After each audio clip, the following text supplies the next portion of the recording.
Olá, eu sou Paty Olivieri. Eu sou o Léo Tavares, do Boteco 512. E esse é o nosso Boteco Filosófico. Isso aí. Né, Léo? É. Saiu, Léo. Graças a Deus. Saiu o nosso botequinho. Tô passando aqui meu negócio. Na verdade, saiu já tem uns 40 minutos. É. Porque você tá conversando aqui, gastando Vocês não assunto têm com o nosso noção como a convidado. gente conversou hoje. É isso. Nosso boteco é o seu espaço para buscar um entretenimento, intelectualidade, inteligência, um pouquinho de cerveja. Um pouquinho de futilidade. Futilidade. Pra você dar uma desopilada. E a tomar uma inteligência cerveja. vai ficar por conta dos que a gente convidar aqui, viu? Exatamente. Por mim, Porque eu não vai vou ficar- me comprometer, viu, Léo? Por mim, vai ficar devendo. E é Hoje eu isso. tô na quaresma, viu? É sem álcool. Léo tá bebendo sem álcool. Inclusive, isso é bem sem graça. Cadisbel. Mas a gente respeita. A gente Cadisbel. respeita. Ó, tamo junto. Vamos lá, Léo. Bora lá. E o que temos pra hoje? Temos pra hoje uma pergunta que tem nos deixado curioso, né? Esse link que a gente vai passar pro nosso convidado, né? Essa parte eu tenho que ler, porque é muito grande essa pergunta que você me passou. Pode ler. Né? A internet já completou mais de 50 anos e há 26 está presente nos nossos lares, né? Eu sou do tempo da internet de escada Eu também. e que tinha que esperar até meia-noite para pegar um pulso só. Eu também. Eu posso dizer que quando eu cheguei aqui era tudo mato. Então, há 15 anos temos redes sociais disponíveis à nossa mão com smartphones, né? E que toda essa tecnologia e informação impactou na nossa saúde mental, né? E dessa geração que está conectada desde cedo. O menino hoje já nasce com um tablet na mão. É bem Né, interessante. as crianças. Eu lembro uma vez que eu fui no aniversário de minha filha. Quer dizer, eu fiz o aniversário da minha filha no colégio. Ai, que bom que você foi. E eu tinha uma câmera, mas não era uma. Na época da Cybershot, eu não tinha uma Cybershot, eu tinha uma câmera normal, sem ser digital. Era digital, mas não tinha tela. Eu lembro. E as meninas pegavam. Deixa eu ver a foto e fazia assim, ó. Pra ver se aparecia alguma coisa. Oh. E eu falava, gente. E eram crianças de 3, 4 anos. Né? Então, Maria Clara já tá com 22. As de hoje estão piores. Os de hoje estão piores. E pra gente conversar sobre isso, Aham. aí, como eu disse, Sim. a inteligência... Entra gente inteligente pra falar com A gente traz gente inteligente para não ficar feio no nosso boteco. Para conversar com a gente, eu tô aqui com o doutor Eduardo Ledo. Posso dizer que é o melhor psiquiatra que existe? Posso, porque é o meu. E poucas pessoas, inclusive, têm coragem de dizer, eu tenho um psiquiatra. Eu tenho, e eu já avisei no meu Instagram que quem curte as minhas loucuras, ele precisa conversar com vocês também. Não é só comigo. Eduardo, que prazer estar aqui com você. É um prazer enorme para mim também. Agora que eu descobri que eu estou inaugurando esse Principiano. programa, né? Principiano. É um prazer ainda maior, uma honra. Estou muito feliz de estar aqui com vocês. Você Muito está bacana. abrindo bar. E antes de abrir, eu já comecei a tomar uma cerveja. Molhando a palavra É, para poder facilitar né, o entendimento, é sempre bom. Agora a gente também tem, Léo, um pratinho. Um pratinho que ele escolheu. Sim, E aí eu pensei, né?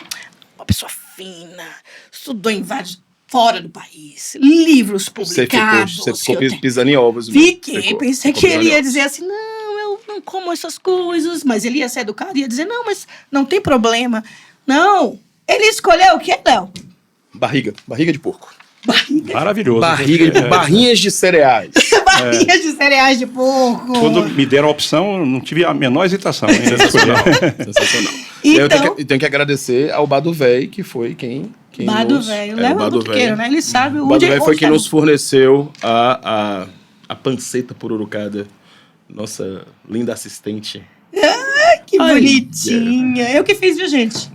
A panceta? E posso dizer que na época eu fiz sozinha, porque não valeu muito os Olha. outros créditos. Olha. Temos barriga de porco pro nosso muito boteco. muito obrigado. Léo, Oi. Nossa, eu acho que tá na hora. Mas não vai agradecer os parceiros, não? Os especiais? Ah, então tá, palma. Ao Bado Véi, a Felipe Moitinho, a Clínica Santé. Quem mais? Ah, eu quero agradecer a Canil Vale Conquista, Certo. que vai adestrar meu Jorge. Ok. Eu tenho um cachorro novo e eu botei uma homenagem a São Jorge. Não sei por quê. Será por quê? Elas e Dani, loja de roupa, tô bem bonitinha com ela. Você falou? A Barbechou, que, A Barbechou. que cuida da minha barba há, sei lá, 10 anos. Cabeleireiro que cuida do Felipe. Assim, meu cabelo não, né? Mas a barba Tá ok. Felipe e a Santec. Felipe, a gente vai conversar sobre A cabelo. Santec, esse rostinho de 45, se mantém apresentável. Não preciso dizer lendo, não. Apresentável, né? É isso. Você não acha, amigo? Isso. Então, Sensacional. Ô, Léo, vamos filosofar? Eu prefiro beber. Então vamos beber. Vamos beber. Vamos beber, Eduardo! Vamos. Meu amigo, e esse tema, quando você recebeu, assim, que a gente mandou pra você, o que é que você pensou sobre isso? Eu pensei um bocado antes de ter alguma coisa a dizer, porque é um tema tão importante e permeia tanto as nossas vidas no dia a dia, né? Que é até difícil você puxar alguns fios da meada por ser tão onipresente. Mas, assim, eu achei fabuloso, interessantíssimo e de grande importância para a contemporaneidade, né? Discutir qual o papel da internet, quais são as consequências na saúde mental, e não só na saúde mental, a internet como um todo, o que ela representa como um fator de transformação da própria civilização, né? De maneira muito rápida, está mudando. O pessoal costuma vilanizar a internet, né, na verdade, e não assumir os próprios erros. A internet é só uma ferramenta, né? Quem vai vilanizar, quem vai usar bem ou deixar de usar bem são os usuários. O problema é que talvez a sociedade não esteja preparada para pensar em usar bem ou não. Porque a gente está com algumas falhas, eu acho. Eu tenho uma curiosidade que eu vi esses dias sobre o hiato possível da nossa sociedade quando a gente tinha o Egito, que pensava muito bem, veio a agricultura, veio civilizações inteligentíssimas. Não tinha TV, tinha que estudar, Ué, pra passar o tempo. Então, tinha que ler, aí estudar. Roma também, com grandes filósofos. Construir uma pirâmide. Isso, Roma com grandes filósofos. E aí, quando chega um hiato enorme, vai para a Idade Média, onde reis não sabiam ler. O que aconteceu? Onde é que estavam essas pessoas? Que buraco é esse? E eu tô morrendo de medo de estar em um buraco. Ou de estar em um outro lugar. Porque a gente só vai saber isso e não vai saber. Quem sabe tenhamos caído numa nova Idade Média, né? Situada no futuro, não no passado, como dizia Caetano. Tem terraplanista, tem negacionista. É igualzinho a Idade Média. De certa forma, talvez o TikTok seja a manifestação do vazio da nova Idade Média, né? Que está mexendo com o nosso tico e teco. A igreja no Estado, o Estado na igreja. Não, Aí a gente sabe que tem a questão do monoteísmo em cima disso tudo, né? Eu acho que esse vácuo tem muito, porque foi tudo depois de Cristo, então a gente tem que considerar, né? Porque às vezes as pessoas não gostam de conversar sobre certos assuntos na internet, mas a gente está no boteco, a gente não está na internet. Pode conversar e fala assim, não, mas a igreja, vocês são contra a igreja. Não é ser contra, é uma análise. Por que a gente pensava tanto, criava tanto, e depois um rei, Carlos Magno, não sabia ler? Então, eu acho que isso é muito importante para a gente trazer para a nossa atualidade e dizer assim, o que a gente está faltando na internet? Porque a gente está deixando que escolham o que a gente vê, está deixando que escolham os nossos gostos, está deixando que digam, profissionais reclamam muito disso, assim, mais intelectualizados, pessoal da área médica, meu marido reclama disso. Por que eu tenho que ir para a internet postar? Mas você tem, porque se você estiver fora da internet, você não é um bom médico. Mas o médico agora está sendo medido pela internet. É inclusive o que eles chamam de fear of missing out, que é o medo de estar por fora. Então você tem que acompanhar todas as redes, e isso ocupa muito tempo. Você tem Instagram, você tem Facebook, aí você tem TikTok, você tem o... Qual é o nome daquele? Quiet? Kawaii. Aí você tem, sei lá, um Twitter, e agora você tem o outro, que é o que é só a roupinha. Eu não acompanho. Eu não acompanho tudo isso. Não, o X é o Twitter, o novo, o de Zuckerberg. Eu não bebi o suficiente para falar certo. E aí, então assim, aí a pessoa fica antenada nisso, eu acho que ela fica um pouco fora da realidade. Do que acontece aqui, e fica querendo ter muito assunto, e na obrigação de ter esse assunto, como se você fosse questionado o tempo inteiro, e você é obrigado a saber o que está acontecendo em tal lugar, você ter a opinião. E às vezes é tão legal você falar assim, rapaz, eu fazer igual Glória, não posso opinar. Não posso opinar, eu não vi esse filme, e é tão bom. Eu acho que você tem razão, Léo, e e não tem. Como diria o pai do amigo meu, eu vou e volto.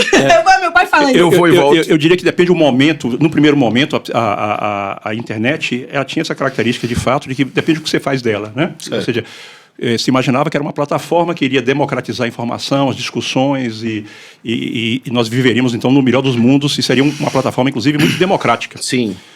No entanto, o que nós vimos acontecer com a internet foi que ela foi, de certa forma, cooptada como todas as experiências humanas, por diversos interesses, mas com algo a mais, que é o domínio dos algoritmos, que hoje em dia você pode imaginar que, teoricamente, seria muito democrático, você poderia usar bem ou usar mal, né? Certo. Então, que nós não iríamos demonizar, né?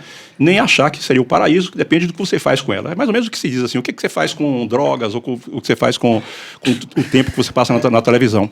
Mas a internet teve algo diferente que muita gente ainda não se deu conta, é que nós somos direcionados a certas coisas, né?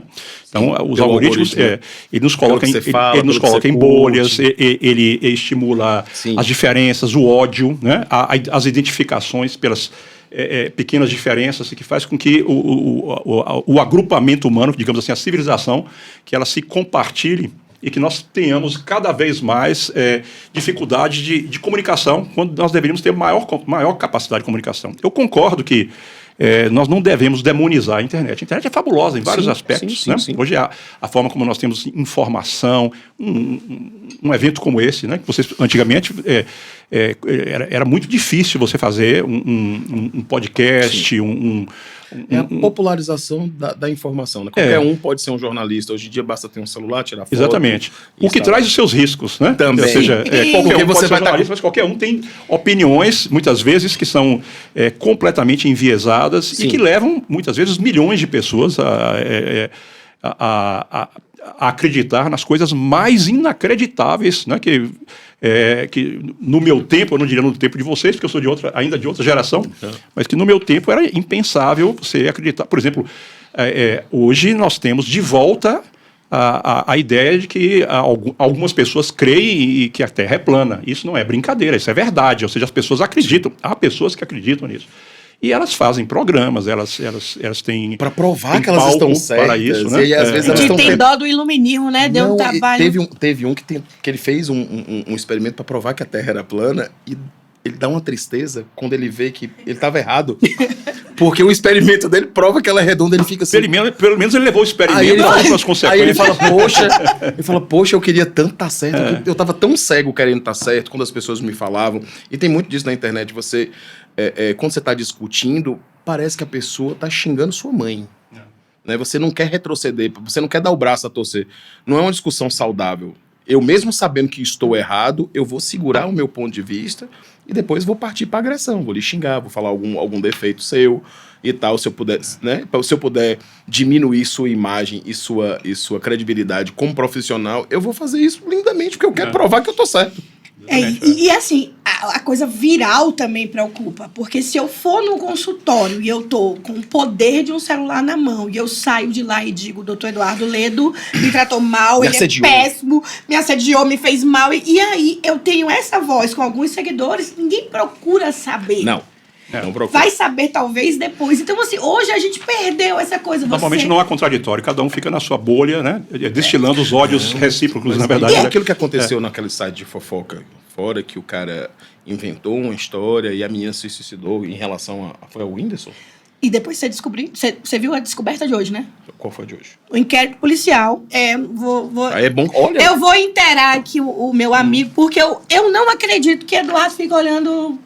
site de fofoca do Instagram, olha a cara dele, velho. Olha os livros dele. Não estou dizendo que ele fique vendo, mas foi o que aconteceu, porque foi o fato de um influenciador. Sim, né? Tem um influenciador, o Whindersson Nunes, né, que eu acho que foi um dos grandes percussores dessa galera jovem.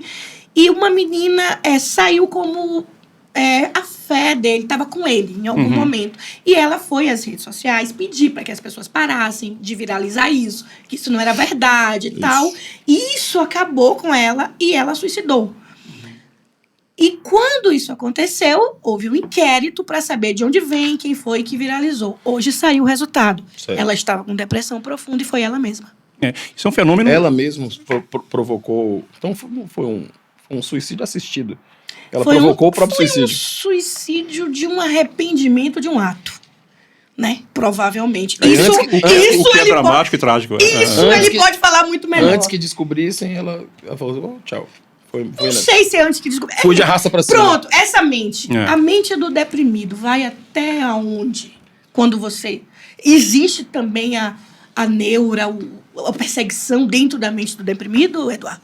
Aí, nesse caso, mais do que falar sobre a mente do deprimido, é falar sobre a forma como esses fenômenos de rede, né, interferem na autoestima e que levam a quadros depressivos.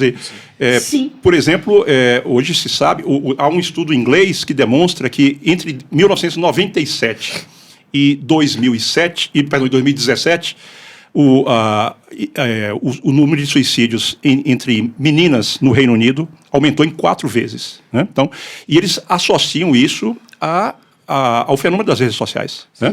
As identificações, desidentificações, aos bullings que ocorrem dentro dessas redes, levando as pessoas aos seus limites e muitas vezes ao limite extremo, né, ao suicídio. Eu acho. Nos Estados Unidos, por exemplo, hoje o suicídio é a segunda causa de mortes entre jovens, perdendo apenas para acidentes. Isso é um novo fenômeno, não se conhecia isso há alguns anos. E todos os estudos apontam que isso está relacionado de alguma forma a essa interação em rede e sobretudo, ao bullying digital. Né? Mas não somente ao bullying digital, né? Que é aquele quando existe uma intenção de fazer esse mal. Mas, por exemplo, as jovens que hoje passam o dia inteiro de forma compulsiva vendo pessoas perfeitas, as jovens e os jovens, no Instagram. Né? Em que nós estamos sempre aquém dessas figuras, até porque são figuras que são inexistentes. Né? Elas estão sempre felizes, sempre em férias em Bali ou em outros lugares. São perfeitas as pessoas que a gente não conhece. Né? Exatamente. Né? Então, mas esse distanciamento da realidade, né? Elas passam a se confrontar com uma suposta realidade, essa realidade que é exposta nas redes, o que derruba sempre a autoestima e leva muitas vezes ao entristecimento, à depressão e muitas vezes ao suicídio, né? Ou às tentativas. Ou a glamorização, desculpe, Léo, só para concluir. Não, era para concluir. Glamorização de comportamentos que antes eram identificados somente com alguns transtornos mentais. Por exemplo, há 20 anos, quando eu via um jovem que quando angustiados se cortavam, a gente já tinha uma certa indicação de diagnóstico. A gente imaginava logo de transtorno de personalidade e outras coisas. Hoje em dia, a gente já não tem mais certeza porque existe uma glamorização de tal maneira disso que em rede existe um certo estímulo para isso, né? Que é uma forma de olhem para mim, veja como eu estou. Termino com o namorado, eu vou no hospital. Então, a própria psicopatologia, né, mudou. Porque você tem que levar em consideração fenômenos novos, fenômenos de sociedade que não existiam há poucos anos. E aí nós temos, então, que estudar tudo de novo. Conhecer essa nova realidade, para não ficarmos dando murro em ponta de faca, como se diz, né, com a velha psicopatologia. Não dá mais, né? Não é a mesma literatura, né? Não é não é o mesmo mundo. Não é o mesmo mundo, cara. Não é. A internet fez com que a gente tivesse outro Mudou mundo. a gramática que organiza o mundo. Mudou né? os valores. Que coisa. E assim, eu lembro, meu pai me disse isso, e olha que coisa interessante. Meu pai falou assim, minha filha, quando eu disse a ele... Você vai ver coisa. Vai ver coisa. Meu pai disse assim, olha, minha filha... Eu contei para ele um suicídio tal de uma pessoa nova, jovem, 30 anos, e ele falou assim, minha filha, eu sou de uma época que o suicídio acontecia quando um pai de família perdia emprego e não tinha como sustentar a família. A gente virava e mexia, lia no jornal uma coisa dessa. Jovem, eu não lembro. E hoje, jovem, é o que a gente tem visto. Só que eu também tenho uma pergunta que é, será que é porque a gente está vendo mais porque a internet nos deu acesso à informação? Né? À informação. Antigamente não a todos os lugares. Certamente as duas coisas, né? Porque não é uma visão passiva. A internet ela é ativa sobre os corpos, sobre os desejos, sobre as fantasias. Ela cria, na verdade, mecanismos de fantasia e cria mecanismos de exigência também. Então, é verdade, nós vemos mais, mas também nós produzimos o que vemos mais. Inclusive, a internet produz o que você... todos nós imaginamos que, por exemplo, quando entramos no Instagram ou no Facebook ou em qualquer uma dessas plataformas, que aquilo está à nossa disposição gratuitamente, né? Mas, na verdade, o produto somos nós. Essas plataformas, elas pegam os nossos dados para criar algoritmos de previsibilidade, tanto para o comércio como para controle político. Então, isso não é nenhuma teoria de conspiração, há estudos demonstrando isso. Né? Para quem se interessa por isso, eu recomendo um livro fabuloso que se chama A Era do Capitalismo de Vigilância, de Zuboff, que é uma pesquisadora em Harvard, que ela mostra tudo isso, como por exemplo, coisas que parecem perfeitamente anódinas. Por exemplo, o Google Earth, aquele carro que sai fotografando todos os lugares, né? E que é maravilhoso, você vê o planeta inteiro, você clica e você entra nas ruas, etc. Sensacional. Quando aquilo surgiu, na Alemanha se descobriu que eles, na verdade, iam captando os dados dos Wi-Fi de todos os lugares onde eles iam pegando, né, para criar algoritmos de dados, como, por exemplo, o que você compra, que site você vê e coisas desse tipo. Isso foi um escândalo muito grande. Eles disseram, desculpa, foi um erro, foi um dos nossos engenheiros que colocou isso e nós vamos tirar, e ficou por isso mesmo. Foi culpa do estagiário. Estagiário, né? Exatamente. Então, na verdade, eles pegam esses dados para, por exemplo, você se lembra da história da Cambridge Analytica, que foi fundamental para a intervenção na eleição dos Estados Unidos. Sim, vazou, né, os dados. E que, de certa forma, foi responsável, em parte, pela eleição de Donald Trump, né? Sim. Ou do Brexit, da saída da Inglaterra da União Europeia, né? Sim. Ou seja, você coloca as pessoas em certas bolhas e começa a direcionar para aquelas pessoas certas informações para criar fake news, uma realidade paralela. E hoje em dia é muito impressionante. As pessoas, até por conta também da internet, ou seja, como nós somos muito levados à informação rápida, instantânea, nós temos uma dificuldade muito grande hoje de uma leitura crítica, de uma leitura demorada, de uma leitura... E por isso mesmo nós nos tornamos muito crédulos. As pessoas leem muito, né?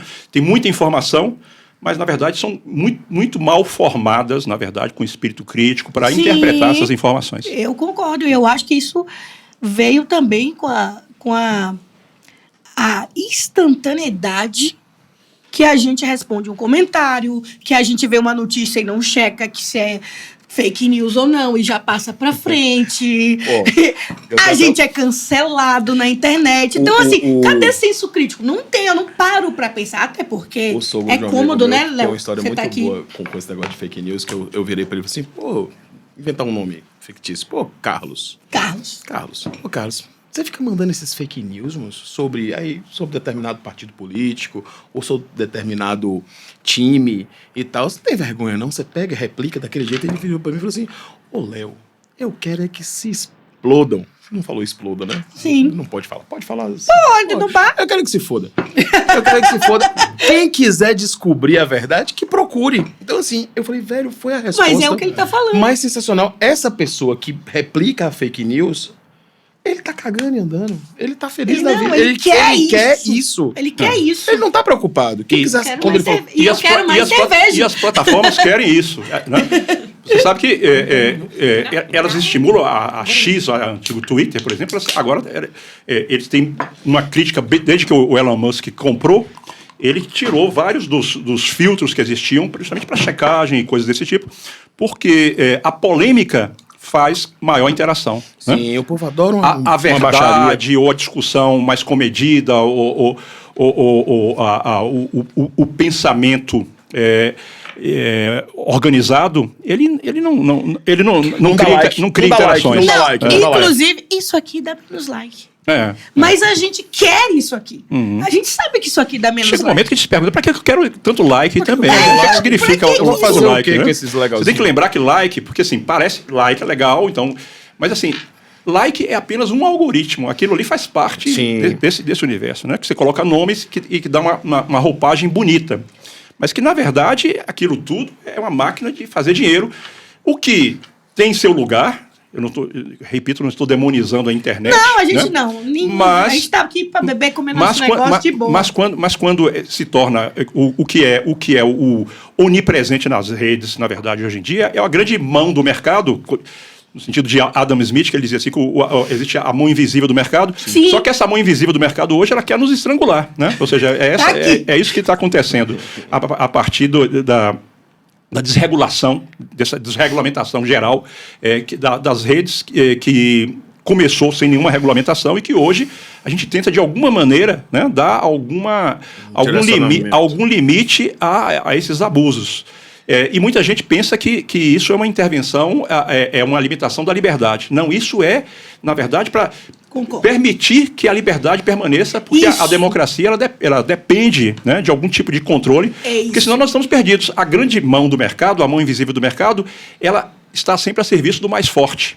Então, a grande massa da população, a grande massa da civilização, ela fica à mercê desses grupos que controlam a gente através dos algoritmos. Toda. Você pode começar o negocinho aqui, que eu vou só falar uma... Fale, meu amor, fale. Não, você tá cheio de anotação, eu tô curioso. Olha só, eu fiz as anotações, a gente tem muito porque assim, olha só, cara. presta atenção. Eduardo Ledo, você, psicólogos, psiquiatra, eu tô de intruso. Eu sou psicanalista. Eu na verdade... Você é o dono do bar. Eu sou o cara que tá aqui, eu sou o objeto de estudo. Não, você é meu macaco favorito. Eu não vou conversar muito, senão ele me interna. Então, assim... Eu não vou contar muito sobre mim. Não vou contar, mas vou ficar só escutando. Eu tinha até um dado, quando o Eduardo tava falando sobre a insatisfação dos corpos que as pessoas ficam, que é mais visto sobre as meninas. Tem pesquisas que falam justamente isso, que 70% das pessoas entrevistadas falam que não estão bem consigo mesmo por causa do Instagram, e 90% das mulheres falam isso também. Justamente que é esse lance das comparações, né? De ficar se comparando o tempo todo, ou o dente mais branco, ou é mais alto, ou tem uma cintura mais fina. Não sabendo que existe também... E você imagine... filtro. Que fazem com que a gente bote o dente branco, o cabelo diferente, a curvinha. Então, assim, nada é tão real quanto parece. Você imagine para um adolescente como isso é grave, porque eles hoje são totalmente conectados, né? Sim. 24 horas ao dia. A adolescência, por definição, já tem uma certa uma dificuldade com a imagem corporal, uma transformação muito rápida, né?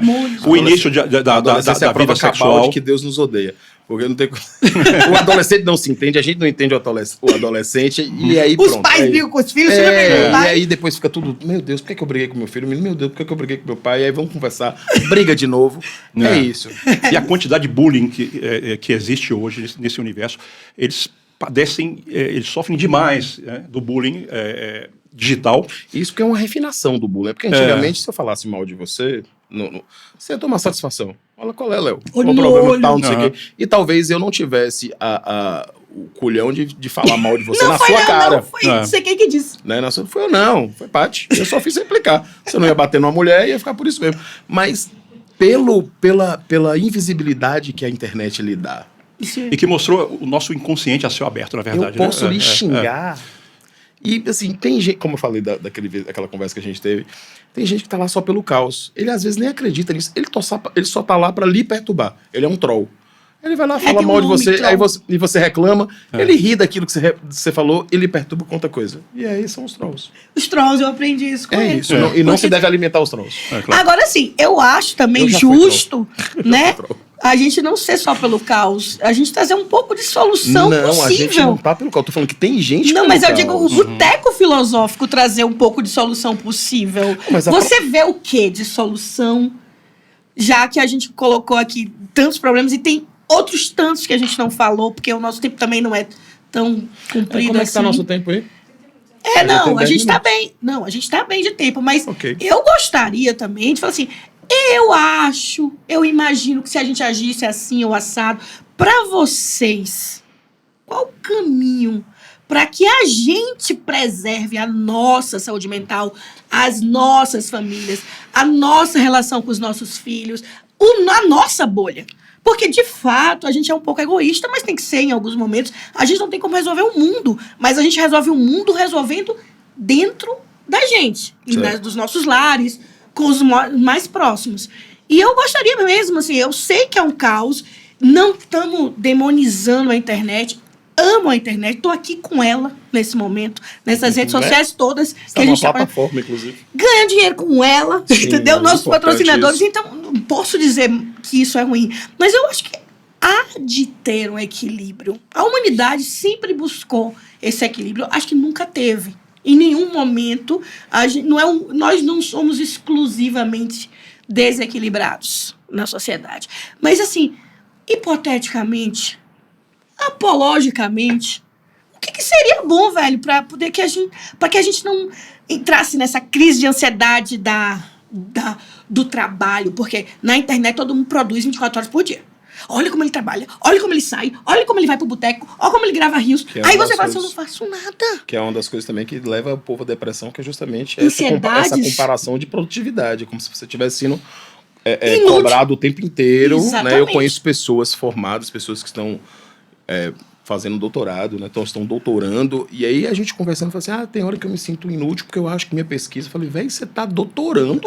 Inútil aonde? Como inútil é quem tá rebolando a raba na internet, tudo bem que tá ganhando dinheiro, mas isso pra mim, o que esse conteúdo é inútil. Mas é pra você, né? Sim, mas o Porque tem as bolhas desse conteúdo. É isso, o interessante é que a gente trabalhe para que isso não seja tão interessante a ponto de monetizar tanto. Mas não vai. É como ele falou, a polêmica, os assuntos mais... E tudo bem, a gente tem que aceitar que tudo bem, mas tá na hora de internalizar, é tudo bem mesmo. Eu tô fazendo o Boteco Filosófico, vão ter 30 likes, 10 comentários, mas eles são os que eu queria. 10 pessoas me dizendo algo sobre mim e sobre o nosso trabalho. Se você for colocar numa sala como essa, é gente pra caramba. A gente não pode mais comparar a nossa vida com o mundo, que foi o que a internet fez. E isso traz, na minha opinião, essas ansiedades, esses transtornos. Não interessa o tamanho da plateia, né? Faça o seu melhor show. Faça o seu melhor show. Quando você fala assim, o que deve ser feito, eu acho que tem dois níveis aí de intervenção, né? Um é o que deve ser feito de forma global.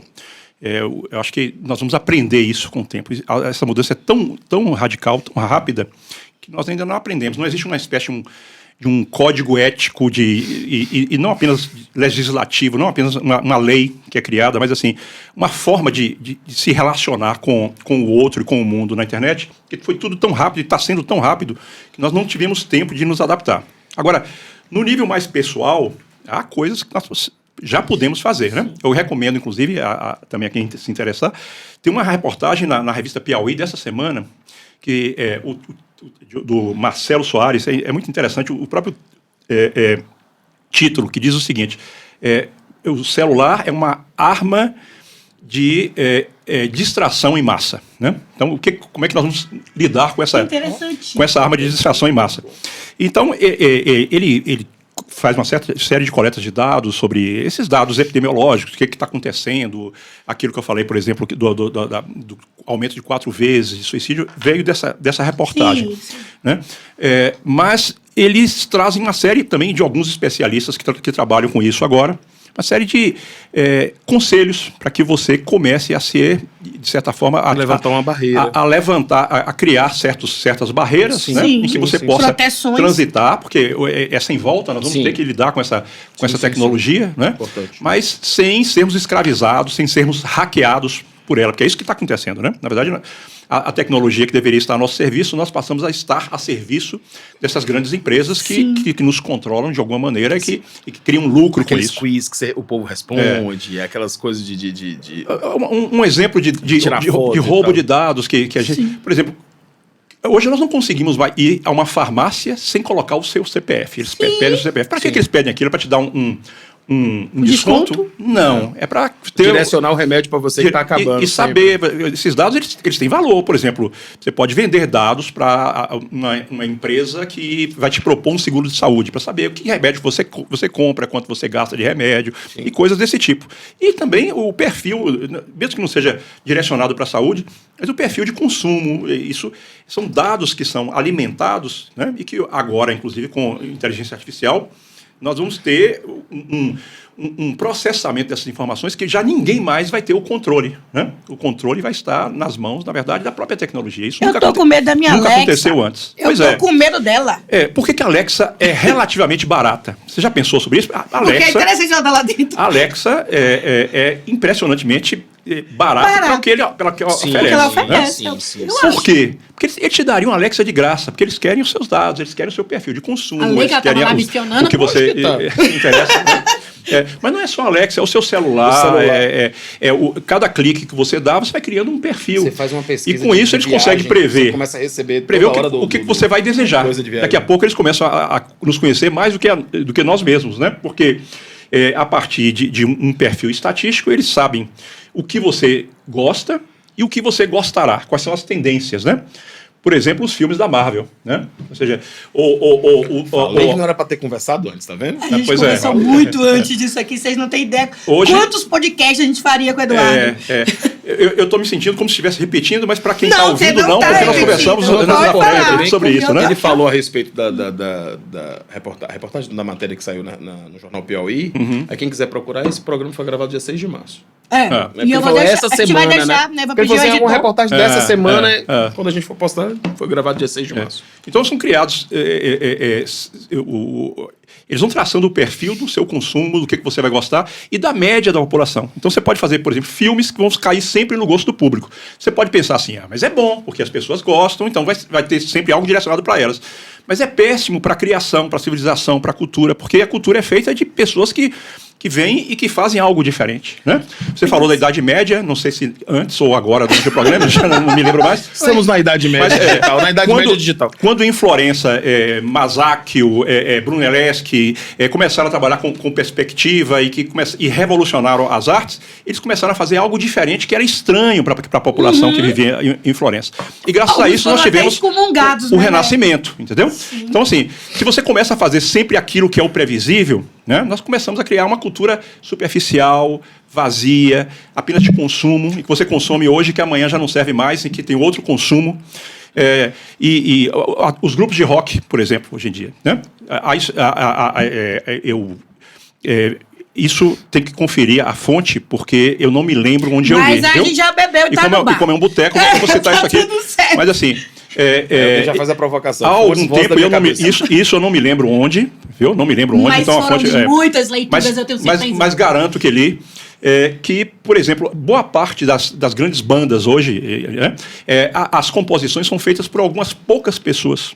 E que muito a partir desses algoritmos que dizem assim, que tipo de linha melódica, que sequência melódica, que vai ser agradável, que vai ser palatável, né? Ou cinema, que tipo de filme. Vocês perceberam, por exemplo, que nós somos inundados por filmes de super-heróis, né? E é uma sequência de filmes de super-heróis. Daqui a pouco o filme um pior que o outro. Cada um, na minha opinião, cada um pior que o outro. Né? Eu não posso nem falar, né? Não, eu sou nerd. Eu tenho que concordar, mas eu não posso nem falar. Mas começa, inclusive, e isso é interessante, porque é um ciclo vicioso.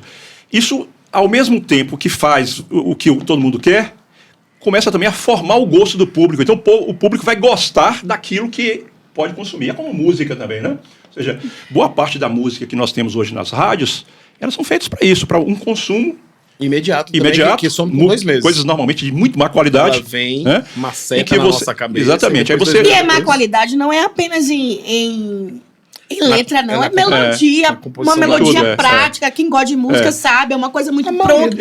Eu não sou conservador, acho que tem lugar para toda a música. Eu acho que tem lugar para tudo. Agora, também. o que é ruim, o que eu acho que é muito deletério para a cultura, é a hegemonia, né? Ou seja, de apenas um tipo de música, apenas uma forma de qualidade de música, que é repetido como uma forma de consumo puro e simples.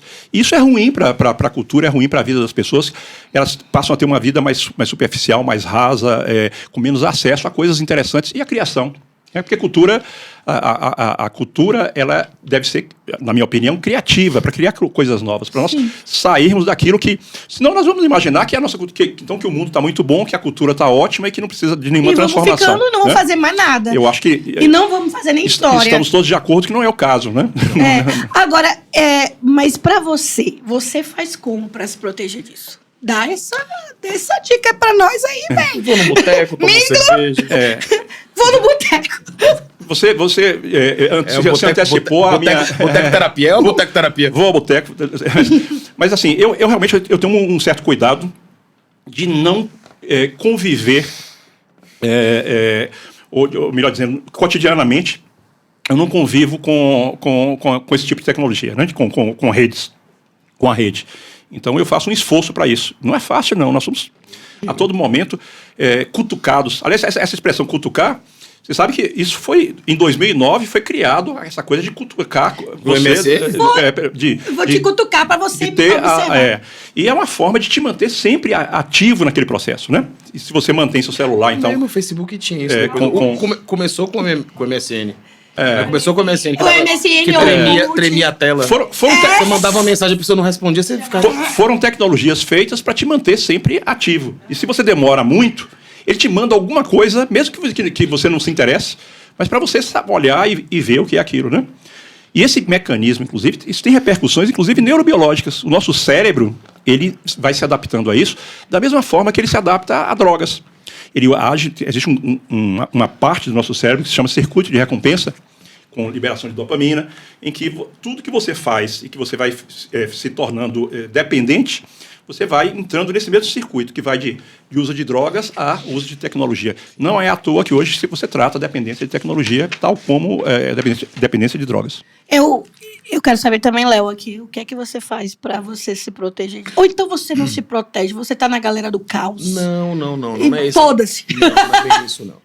Eu sempre levantei uma barreira, né? Eu costumo dizer, eu não sou esse tipo de blogueiro. Eu não fico falando da minha vida o tempo inteiro, eu não fico expondo minha vida. Eu não faço com que as pessoas queiram me acompanhar. O Leonardo Tavares. Eu quero que acompanhe o Boteco 512. Então, se eu fui num bar, eu vou filmar o bar. Se eu comer alguma coisa, eu vou filmar uma coisa. Mas o meu cotidiano não os pertence. E quando você dá essa... E você consome? Tento não consumir. Porque, como o Eduardo falou, é uma luta. É uma luta, né? Porque tá aqui na mão. Tá jogada na sua cara. Assim, você vai ter que me ver. Então, assim, meu celular não vibra, não toca. Eu também, não tenho nada. Não nada. pisca. Eu criei o hábito de sempre estar olhando no WhatsApp, porque eu trabalho com WhatsApp. Então, às vezes, o celular tá do lado e eu espelho ele na tela do computador e vou trabalhando com o computador. Então, assim, levantar essa barreira é um trabalho diário. Tudo que você puder ler impresso, imprima. Melhor. Eu dos papéis. Porque essa é outra característica também neurobiológica. Se você se acostuma a fazer leituras apenas em telas que brilham, que interagem, o seu cérebro ele necessita sempre de mais estímulo. Sim. Para se interessar. Então, você vai perdendo a capacidade de fazer leituras em livros ou leituras mais longas, né? Hoje nós, de certa forma, estamos perdendo a capacidade de ler livros, porque tudo que passa de uma página é considerado excessivo. Não, é pesado, 30 segundos é ruim de segurar, é ruim de segurar. Eu tô aqui com minha Lé. Agora, eu posso dar a minha opinião? Lógico. Eu vou ser uma pessoa até chata. Tudo bem. Mas a minha opinião, eu volto. Se você não se conhece, se você não olha pra dentro de você, todas as outras coisas vão te importar. Mas se você faz diferente, se você entende que aquilo não é sobre você, que aquela foto, aquele corpo é lindo, mas não é o que você quer alcançar, porque se você quisesse, você até podia, você vai malhar, mas aí você olha seus interesses e fala, meus interesses não são esses, ela tá linda e eu tô aqui. E todas as outras coisas que eu vejo, no final, de verdade, é que quando a gente entende que a gente, sim, precisa do termômetro social, de comparações. Eu gosto muito de saber como é que as pessoas estão gostando daqui, se não estão. Isso é importante, isso nos alimenta. Tem um estudo de uma socióloga, Isabelle Anchieta, que ela fala sobre isso. Não adianta achar que a gente não é sociedade de comparações. Nós somos. Porque precisamos desse termômetro. Senão a gente não ia estar um com o outro aqui batendo papo. Eu quero saber o que você pensa, eu quero saber o que o Léo pensa. Mas antes de tudo, eu preciso saber o que eu penso. E quando a gente sabe o que a gente pensa, a gente não cai facilmente. Cai sim, mas facilmente. Nessas questões corriqueiras. De olha o que falou de mim, de olha como a pessoa tá. Então, a gente volta pro óbvio dos milênios e diz, a gente precisa se conhecer. Porque internet, mundo, qualquer coisa que entre pro ser humano, ela não vai mudar tanto se a gente voltar sempre para dentro. E aí a gente vai começar a dizer, isso é meu, isso é do outro, isso eu quero, isso eu não aceito. E aí não tem algoritmo, não tem nada. É bem mais filosófico, profundo, e que a gente sabe que é complicado. Mas no final, eu acredito mesmo, Eduardo, que o autoconhecimento tira a gente desses focos e enrascadas que o mundo traz. Tira, não, mas protege, igual a barreira, né, que foi dito. Então, essa é a minha opinião. Acho que a internet é fantástica. Assim como quando entrou a televisão, possivelmente não estava lá, alguém disse, a televisão não educa nem deseduca. Ela educa e deseduca. Ela faz as duas coisas. A internet educa e deseduca. Cabe a nós sabermos o que vamos consumir. Eu penso assim. Eu acho isso. E eu acho também que esses livros vão me tirar do meu Kindle e eu preciso falar deles. Eduardo, fala um pouquinho desse primeiro livro aqui. Você escreveu para... Esse livro se chama Diálogos do Impossível, Psiquiatria, Psicanálise e Ciência. Ele, na verdade, é uma coletânea de vários textos, né, que fazem a conexão entre temas que eu sempre gostei, que sempre me motivaram, mas que são, de certa forma, diferentes. Então, super curiosa já. A psiquiatria, a psicanálise e ciência, né? E a interação, um discurso, digamos assim, um diálogo entre esses saberes, um diálogo polêmico, tenso, mas que eu tento colocar em dialética, né? Em conflito e busco algumas soluções nesses diálogos. E esse outro é sobre linguagem, memória e mente, é sobre a forma como... de certa forma, eu vejo que a linguagem humana foi que nos fez emergir do biológico, né? Nos desnaturalizou para criar aquilo que nós somos, seres de história, mas uma história narrativa, uma história que nós contamos a nossa própria história, né? Uma história amarrada em um corpo, e é isso que nos faz, de certa maneira. É sobre isso que eu não tenho nem roupa, nem pijama para ler esse livro, Léo. Eu falei que não ia abrir nem minha boca. Maravilhoso, infelizmente, eu queria muito ficar, eu queria que fosse um bar que não fechasse. Hoje... O bar não precisa fechar. Não, mas aí a galera não vai estar com a gente. Não, é isso. E foi, assim, um prazer incrível estar com vocês. Esse bar hoje, assim, a comida tá uma delícia. Sim. Vou agradecer de novo. Eu não comi aqui, mas eu já conheço, porque o Bar do Velho já é parceirão. O Bar do Velho é parceiro de Léo. Eu tenho barba, isso vai essa farofa ia ficar aqui na minha barba, ia aparecer. Por isso que ele não comeu esse guloso. Mas eu vou comer agora. Claro, sim, na hora vamos que comer, vamos tomar. tomar. Não, a gente ainda vai tomar nossa cervejinha, vamos comer, mas assim, agradecer todo mundo que tá aqui com a gente. Agradecer vocês, a nossa equipe, Thaís, Felipe, Bia, são massa, fazem tudo por nós, nosso botecão. O Pix vai depois, viu, Zminho? Dracar Studios, muito obrigada, Robson. Léo. Oi. Eu adoro estar com você, cara. Ok, eu também gosto. Adoro ver essa sua carequinha brilhando aqui do meu aqui lado. No negócio, tá bonito. Eduardo, meu querido. É o contraste com o Max. Muito obrigado, Max foi tanto muito bacana. Eu, vibrei na hora que você falou assim, posso. Opa. Juro. Feliz mesmo, de verdade. Feliz de verdade. Porque eu admiro a sua pessoa, a forma que... E eu acho legal que as pessoas conheçam para além daquele doutor que está ali atrás daquela porta, tendo que dar alguns diagnósticos complicados, algumas medicações complicadas, que a gente sabe que não é fácil o seu ofício, mas é o ser humano que está aqui. Hoje o ser humano esteve com a gente, dando opinião, tomando uma cervejinha, e todo mundo viu, é todo mundo humano no final, e todo mundo aprendendo, todo mundo buscando, assim... Muito obrigada por ter aceitado. Eu tenho certeza que esse programa com você ficou muito melhor. Eu adorei, eu que agradeço a vocês, foi muito, muito bacana. E eu agradeço a vocês ampliados, né? Toda a equipe. Muito bacana. Obrigadão. Gente, obrigada.